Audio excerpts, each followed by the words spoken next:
Hello my dear friends, very good morning to all of you. मैं जिया सिंह आज फिर से एक बार आप लोग के सामने, और आज हम फिर स्टार्ट करते हैं एक नया चैप्टर। ये क्वेश्चन आंसर की सीरीज़ है सिंधु सभ्यता और उसकी संस्कृति के बारे में।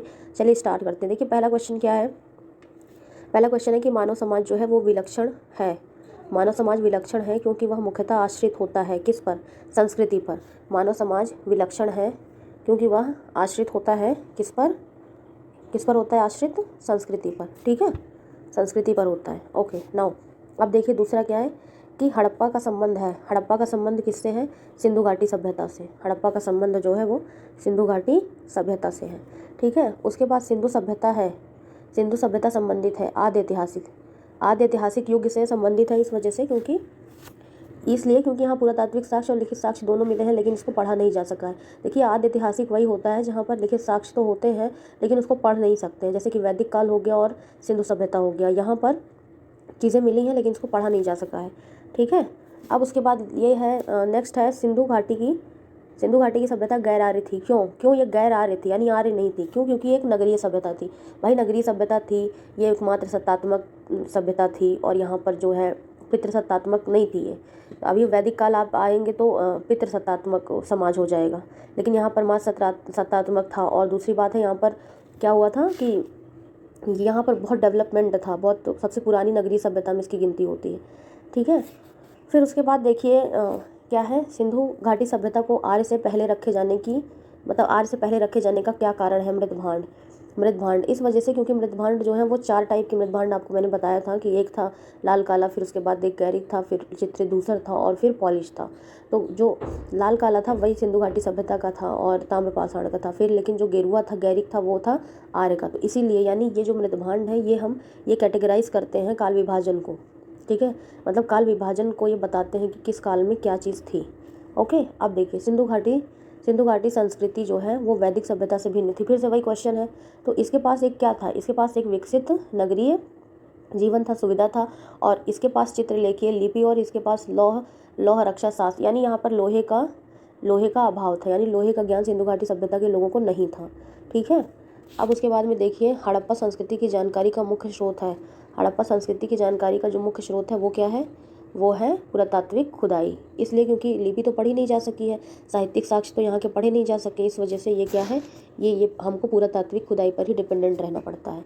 अब उसके बाद यहाँ पर क्या है, हड़प्पा सभ्यता की उत्पत्ति के संदर्भ में कुछ चीज़ें हैं। कुछ लोगों ने अपना अपना मत दिया है कि हड़प्पा संस्कृति के जो मूल निवासी थे वो कहाँ के थे। तो मैके कहते हैं कि ये सुमेरियन के लोग थे। ये सुमेरियन मतलब सुमेर से आए थे। उसके बाद में मार्टिन व्हीलर बोलते हैं कि ये पश्चिम एशिया से आए थे। ठीक है, अमलाचंद घोष कहते हैं कि ये पहले के ताम्रपाषाण के समय के ही लोग हैं जो बाद में अपनी संस्कृति को और डेवलप कर लेते हैं, और फिर ये सिंधु सभ्यता के नाम से आगे संस्कृति चलती है। ठीक है, फिर उसके बाद में भारत में चांदी की उपलब्धता के प्राचीन जो साक्ष्य मिलते हैं वो कहाँ से मिलते हैं? हड़प्पा संस्कृति से मिलते हैं। ओके, अब उसके बाद में देख लीजिए फिर क्या है ये वाला क्वेश्चन। हड़प्पा में मिट्टी के बर्तनों पर सामान्यतः उपयोग किया जाता था। देखिए लाल रंग या लाल काला दोनों, अगर लाल काला भी आ जाएगा तो भी हड़प्पा में ही ये चीज़ें जाएंगी। ठीक है, अब उसके बाद में है मूर्ति पूजा का आरंभ कहाँ से माना जाता है? तो पूर्व आर्य से। देखिए आर्य में मूर्ति पूजा थी नहीं। मूर्ति पूजा की जो प्रारंभ है वो कहाँ से माना जाता है? तो हड़प्पा काल से माना जाता है। फिर इसके बाद में गाय, हाथी, गैंडा और बाघ पशुओं में वह जो मतलब सिंधु घाटी सभ्यता की टेराकोटा की मूर्ति पर नहीं पाया गया है, इसका प्रमाण नहीं वो हुआ है, तो ये है गाय। मतलब गाय थी तो, लेकिन गाय के कहीं वैसे साक्ष्य मिले नहीं हैं, इस वजह से मतलब वो है मतभेद है कि गाय है कि नहीं है। ठीक है, तो एक ये चीज़, और दूसरा फिर उसके बाद में एक और है कि यहाँ पे देखिए ये सुमेलित किए जाने की बात आ रही है कि सुमेलित कैसे क्या करना है। तो एक मिनट, तो यहाँ पर ये है कि इसको कैसे किया जाएगा। ये देखिए यहाँ पर क्या है कि लोथल जो है ना, लोथल क्या है वो, लोथल गोदीवाड़ा। लोथल से क्या मिला है? गोदीवाड़ा मिला है। ठीक है, आकृति नहीं मिली है तो गाय की आकृति नहीं मिली है। ठीक है, उसके बाद देखिए लोथल जो है वो वहाँ पर गोदीवाड़ा मिला है। फिर उसके बाद कालीबंगा से क्या मिले हैं? जूते हुए खेत मिले हैं। धौलावीरा से मिला है हड़प्पा लिपि के बड़े आकार के 10 चिन्हों वाला एक शिलालेख मिला है हड़प्पा से, अरे सॉरी ये धौलावीरा से। और बनवाली से क्या मिला है? पक्की मिट्टी की बनी हुई हल्की आकृति। ठीक है, अब उसके बाद में और देखिए आगे ये है कि अब यहाँ पे ये है कि देखिए हड़प्पा कौन सा स्थल किस नदी के किनारे, तो हड़प्पा जो है वो रावी नदी के किनारे है। आप लोगों को पता है कि हड़प्पा जो है पाकिस्तान के पंजाब प्रांत में है, मोंटेसरी जिले के आसपास में ये रावी नदी के किनारे है। और 1921 में इसकी खोज करी थी दयाराम साहनी ने, ठीक है। उसके बाद हस्तिनापुर जो है वो गंगा नदी के किनारे है, ठीक है। उसके बाद नागार्जुन कोंडा है, ये कृष्णा नदी के किनारे है। कृष्णा नदी पर ही नागार्जुन डैम बना हुआ है। फिर पैठन जो है गोदावरी को दक्षिण की गंगा कहते हैं, मतलब दक्षिण की गंगा और सबसे वृद्ध नदी में इसकी वो करी जाती है, गिनती होती है इसकी, ठीक है। उसके बाद में फिर देखिए यहाँ पर ये बस्ती और फिर नदी है हड़प्पा, फिर से रिपीट हुआ है। हड़प्पा जो है वो रावी नदी के किनारे, कालीबंगा घग्गर नदी का किनारे। कालीबंगा एमजी मजुमदार और हमला चंद्र घोष ने इसकी खोज करी थी। और उसके बाद में ये जो है घग्गर नदी के किनारे है। और कालीबंगा का अर्थ होता है काले रंग की चूड़ियाँ। ये राजस्थान में है और ये अभी वर्तमान में राजस्थान के गंगानगर जिले के आसपास है। यहाँ पर जुते हुए खेत मिले हैं, अग्निकुंड मिला है। ये प्राक हड़प्पा का स्थल माना जाता है बेशक। और फिर उसके बाद लोथल से तो भोगवा नदी किनारे है, यहाँ से भोगवा नदी के किनारे है लोथल। और यहाँ ये बंदरगाह गोदीवाड़ा और आयात निर्यात की यहाँ पर काफ़ी चीज़ें पाई गई हैं। उसके बाद रोपड़ जो है वो सतलज नदी के किनारे, ठीक है। रोपड़ जो है वो सतलज नदी के किनारे पर है। फिर है कि सिंधु सभ्यता के बारे में क्या सत्य कथन है। नगरों में देखिए नालियों की अच्छी व्यवस्था थी, वाणिज्य व्यापार बढ़िया था, उन्नत दशा में कृषि होती थी, माता देवी की उपासना इन लोग करते थे। ये सारी बातें जो है ये हड़प्पा काल के ही बारे में है, सिंधु नदी के मतलब सभ्यता के बारे में। फिर सिंधु घाटी सभ्यता जानी जाती है किस लिए, अपने नगरीय नियोजन की वजह से अच्छी डेवलप थी, मोहनजोदड़ो और हड़प्पा के लिए, ठीक है। और अपनी कृषि संबंधी कार्य और उन्नत फसलों के लिए, मतलब पूरी तरीके से समृद्ध था ना ये नगर, इस वजह से ये सभ्यता इसी वजह से जानी जाती है। फिर उसके बाद में देख लीजिए ये और है कि आलमगीरपुर जो है ये उत्तर प्रदेश में है। देखिए होता क्या है कि जैसे हड़प्पा ये है, ये उत्तर दक्षिण पूर्व पश्चिम 3 जगह हैं। उसमें ये है कि सबसे उत्तर में मांडा है ना, मांडा, फिर मांडा है। फिर उसके बाद यहाँ पर वो है सुतकांडे डोर, यहाँ पश्चिम में सुतकांडे डोर है। फिर यहाँ पे दक्षिण में जो है दायमाबाद महाराष्ट्र में है। और ये सबसे पूर्व में क्या है, सबसे पूर्व में आलमगीरपुर उत्तर प्रदेश में। तो वही बता रहा है कि आलमगीर कहाँ है, उत्तर प्रदेश में है, ठीक है। उसके बाद में फिर देख लीजिए यहाँ पर क्या है, रोपड़ नहीं सॉरी, ये लोथल जो है ये गुजरात में है लोथल। और आर एस बिष्ट ने इसकी आर एस बिष्ट ने नहीं, वो राव ने इसकी खोज करी थी। कालीबंगा राजस्थान में है, रोपड़ जो है वो पंजाब में है, ठीक है। उसके बाद में फिर देखिए यहाँ पर और क्या है, उसके बाद में हाँ ये आलमगीरपुर हम बता रहे थे, ये एक और क्वेश्चन रिपीट है। आलमगीरपुर उत्तर प्रदेश में है और ये बनवाली जो है वो हरियाणा में है। बनवाली से है पक्की मिट्टी के हल मिले हैं, ठीक है। और दायमाबाद महाराष्ट्र में है, यहीं पर जोरवी संस्कृति भी डेवलप हुई थी। और दायमाबाद वो सबसे दक्षिण सिरा भी माना जाता है सिंधु घाटी सभ्यता का। राखीगढ़ी जो है वो सबसे बड़ा पूरा स्थल है सिंधु घाटी सभ्यता का, और ये हरियाणा में है, ठीक है। उसके बाद में फिर ये मांडा देखिए, ये उत्तर दक्षिण पूर्व पश्चिम में सबसे उत्तर में मांडा है, जो जम्मू कश्मीर में पाया गया है। मांडा जो है ये जम्मू कश्मीर में है। दायमाबाद जो है वो महाराष्ट्र में है। कालीबंगा राजस्थान में है, बताया मैंने। राखीगढ़ी हरियाणा में है, ठीक है। ये सब चीज़ें हो गई। इसके बाद में और आगे देखते हैं, और आगे क्या है, और यह है हड़प्पा संस्कृति में सिंध, मतलब हड़प्पा संस्कृति में जो सिंध में चीज़ें अवस्थित है, ये सब मोहनजोदड़ो, चौदड़ो, अमरी है ना, और कोटदीजी, ये सब चीज़ें जो है वो सिंध में है। उसके बाद चौदड़ो के उत्खनन का जो कार्य है वो JH मैके ने किया था। कालीबंगा, हड़प्पा, लोथल और आलमगीरपुर में से सिंधु घाटी सभ्यता का वह स्थान जो अब पाकिस्तान में है। तो हड़प्पा जो है वो अब पाकिस्तान में, ठीक है। रंगपुर, जहाँ फिर नेक्स्ट है रंगपुर, जहाँ हड़प्पा की समकालीन सभ्यता थी, वह है सौराष्ट्र में। वो कहाँ है, सौराष्ट्र में, ठीक है, सौराष्ट्र में है, ओके। यहीं से धान की भूसी के भी साक्ष्य मिले हैं। उसके बाद फिर देखिए यहाँ पर क्या है, यहाँ पर एक मिनट, यहाँ पर देखिए जो दधेरी है, दधेरी जो है वो पंजाब में है। उसके बाद में फिर ये हड़प्पा, मोहनजोदड़ो, लोथल में से वह स्थल जो सिंधु सभ्यता में भारत में है। तो लोथल जो है वो इंडिया में ही है। और लोथल में सबसे ज़्यादा उत्खनन हुए हैं और सबसे ज़्यादा स्थल भी मिले हुए हैं। गुजरात में ही सबसे ज़्यादा सिंधु सभ्यता का स्थल पाया गया है। उसके बाद वह हड़प्पा नगरीय जहाँ पर लोथल मतलब पुरातात्विक साक्ष्य मिला है। लोथल किस नदी पर है, तो वो भोगवा नदी पर है। सिंधु घाटी सभ्यता का जो पतन था, गोदीवाड़ा, वो भी लोथल में ही था। और ये लिखिए सिकंदरिया है, लोथल है, गुहास्थानगढ़ है, नागपट्टनम में से वह जो बंदरगाह था, फिर से वही क्वेश्चन है, घुमा फिरा के पूछ रहा है, वो लोथल में ही है।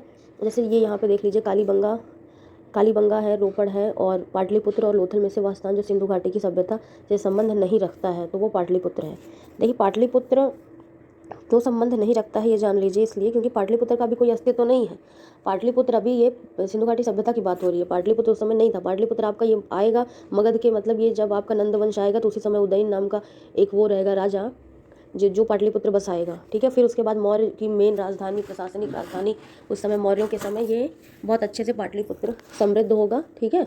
मौर्यों की राजधानी पाटलिपुत्र बनेगा और अंत में चल के जब आप देखेंगे कि मौर्य गुप्त काल में फिर से पाटलिपुत्र की स्थिति गड़बड़ हो जाएगी, फिर जाके उज्जैन राजधानी के रूप में आगे जाएगा, ठीक है। फिर उसके बाद में भारत का सबसे बड़ा हड़प्पा पुरा स्थल जो है वो राखीगढ़ी है। मैंने बताया ये अभी, हड़प्पा सभ्यता का सबसे बड़ा पुरा स्थल जो है, जो हिंदुस्तान में नहीं है, वो मोहनजोदड़ो। ओवरऑल देखा जाए तो मोहनजोदड़ो बड़ा है, ठीक है। सिंधु घाटी के लोग विश्वास करते थे, किसमें करते थे? मातृ देवी में, क्योंकि ये मातृ सत्तात्मक समाज था। फिर सिंधु घाटी के लोग जो है वो पूजा करते थे किसकी? मातृ देवी की, पशुपत की, एक लिंगी मतलब एक लिंग की, योनि की, ठीक है, पशुओं की, नागों की, वृक्षों की, तो सबकी पूजा करते थे ये, ठीक है। कुल मिला के ये प्रकृति पूजा करते थे। सिंधु घाटी सभ्यता की खोज निकालने में जिन दो भारतीयों का नाम आगे आता है वो राखलदास बनर्जी आता है, जो मोहनजोदड़ो की खोज करी थी जिसने, और दयाराम साहनी। मोहनजोदड़ो की जो खोज हुई है 1922 में हुई है और हड़प्पा की 1921 में हुई है, ठीक है। जॉन मार्शल के अंतर्गत ये सारी खोजें हुई हैं। हड़प्पा की देखिए ये आ गया ना, दयाराम साहनी ने किया है खोज, और ये लोथल की एस आर राव है। सुतकांडोर सुरकोतड़ा की है, ये है जीपी जोशी, ठीक है। धौलावीरा की जो है जीपी जोशी ने किया है, ठीक है। उसके बाद में सिंधु घाटी के लोग जो है सबसे ज़्यादा विश्वास करते थे किसमें? मातृ देवी की मूर्ति में। सबसे ज़्यादा विश्वास किसमें करते थे? मातृ देवी में, ठीक है। ये मातृ देवी में सबसे ज़्यादा विश्वास करते थे। उसके बाद में सिंधु घाटी के लोग पूजा करते थे किसकी? मातृ देवी की, पशुपति की, शिव की। शिव का खैर उस समय वो नहीं था, लेकिन जो वहाँ पे पशुपति थे उनको शिव की ही उपाधि दी गई थी, वृक्षों की, नागों की, कुल मिला के प्रकृति पूजा करते थे। फिर उसके बाद में सिंधु घाटी सभ्यता की खोज निकालने में जिन दो भारतीयों का नाम आगे आता है वो राखलदास बनर्जी और दयाराम साहनी है, ठीक है। फिर उसके बाद में है कि हड़प्पा, देखिए हड़प्पा की खोज करा दयाराम साहनी ने, लोथल की करा RS राव ने, सुतकोटदा की करा JP जोशी ने, ठीक है। उसके बाद में फिर ये धौलावीरा की करा JP जोशी ने। उसके बाद में यहाँ पर देखिए आप लोग कि हड़प्पा का उत्खनन करने वाला प्रथम जो पुरातत्वविद थे वो कौन, मतलब इनके महत्व को कौन नहीं समझ पाया था, तो वो कनिंघम थे। कनिंघम ने इसके महत्व को मतलब नहीं समझ पाए थे, ठीक है। लेकिन जो मार्शल थे उन्होंने फिर उसके बाद में RD बनर्जी और KN दीक्षित, MS वस स्मिथ, इसमें में से वो जो हड़प्पा और मोहनजोदड़ो के उत्खनन से संबंधित नहीं थे वो VA स्मिथ नहीं थे। ये सिंधु सभ्यता की विकसित अवस्था में हड़प्पा, कालीबंगा, लोथल और मोहनजोदड़ो में से वह स्थल जहाँ से घरों के कुएं के अवशेष मिले हैं, तो वो मिले हैं मोहनजोदड़ो से, और कालीबंगा से भी खैर कुएं मिले हैं, कालीबंगा से भी।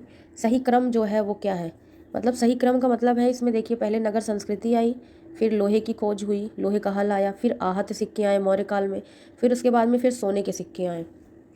ये हिंद यवनों ने सोने के सिक्के जारी करे थे ना, तो उस हिसाब से देखिए सर्वप्रथम मानव ने जिस धातु का प्रयोग किया, तांबा, ये बताया मैंने, ताम्रपाषाण काल में। हाथी दांत का पैमाना हड़प्पा काल में कहाँ से मिला है? लोथल से मिला है। लोथल से देखिए व्यापार का थोड़ा सा ज़्यादा, गोदीवाड़ा, ये सब चीज़ें वहीं पर मिली हैं। फिर उसके बाद हड़प्पा कालीन स्थलों में से अभी तक जिस धातु की खोज नहीं हुई है वो लोहे की नहीं हुई है। फिर आलमगीरपुर, लोथल, मोहनजोदड़ो और बनवाली में से वह स्थल जो घग्गर और उसकी सहायक नदियों के, मतलब घग्गर उसकी सहायक नदियों के किनारे है, तो वो बनावली है, ओके ना। अब देखिए, अब ये है कि सही कथन क्या है? मोहनजोदड़ो, हड़प्पा और रोपड़, कालीबंगा सिंधु घाटी सभ्यता के स्थल हैं, हाँ ठीक है। फिर उसके बाद हड़प्पा के लोगों ने सड़कों और नालियों के जाल के साथ नियोजन, शहर विकास, तो कुल मिला के ये कहने की बात है कि ये बहुत विकसित सभ्यता थी। हड़प्पा, मोहनजोदड़ो ये सब विकसित नगर थे उस टाइम के। दूसरी बात, यहाँ पर जो सड़कें थी वो समकोण पर काटती थी, और यहाँ की जो नगर पद्धति थी वो जालीनुमा थी, मतलब ग्रिड पद्धति थी, ठीक है। अब यहाँ पे कथन कारण है कि मोहनजोदड़ो तथा हड़प्पा नगर अब विलुप्त हो गए हैं, जी सही बात है। वह खुदाई के दौरान प्रकट हुए थे, हाँ सही है। लेकिन ये कारण जो है, कथन और कारण जो है, मतलब एक दूसरे की व्याख्या नहीं कर रहे, कुल मिला के है स्टेटमेंट दोनों सही। फिर उसके बाद में है ये यहाँ पे देखिए, हड़प्पन संस्कृति के संदर्भ में शैलकृत स्थापत्य के प्रमाण मिले हैं। कहाँ से मिले हैं? धौलावीरा से। धौलावीरा से मतलब पाषाण, बड़े बड़े पाषाण टाइप की चीज़ें मिली है ना, इसलिए ये बात बोली जा रही है। धौलावीरा जिस स्थान पर है वो कहाँ पर है, किस राज्य में है, तो वो गुजरात में है। धौलावीरा से एक स्टेडियम भी मिला है, ठीक है। अगर ये पूछा जाए कि स्टेडियम कहाँ से मिला है तो वो धौलावीरा से मिला है। फिर वह हड़प्पाई नगर जो 3 भागों में विभाजित है, ये भी धौलावीरा है। ठीक है। उसके बाद एक उन्नत जल प्रबंधन व्यवस्था भी धौलावीरा से ही मिली है। फिर कुंतली, धौलावीरा, लोथल, कालीबंगा में से वह स्थान जहाँ से मतलब द्विशव संस्कार यानी डबल बैरियर का प्रमाण मिला है, तो लोथल और कालीबंगा से। ये बहुत इंपॉर्टेंट क्वेश्चन, वैसे क्वेश्चन तो सारे इंपॉर्टेंट है लेकिन ये बहुत इंपॉर्टेंट है।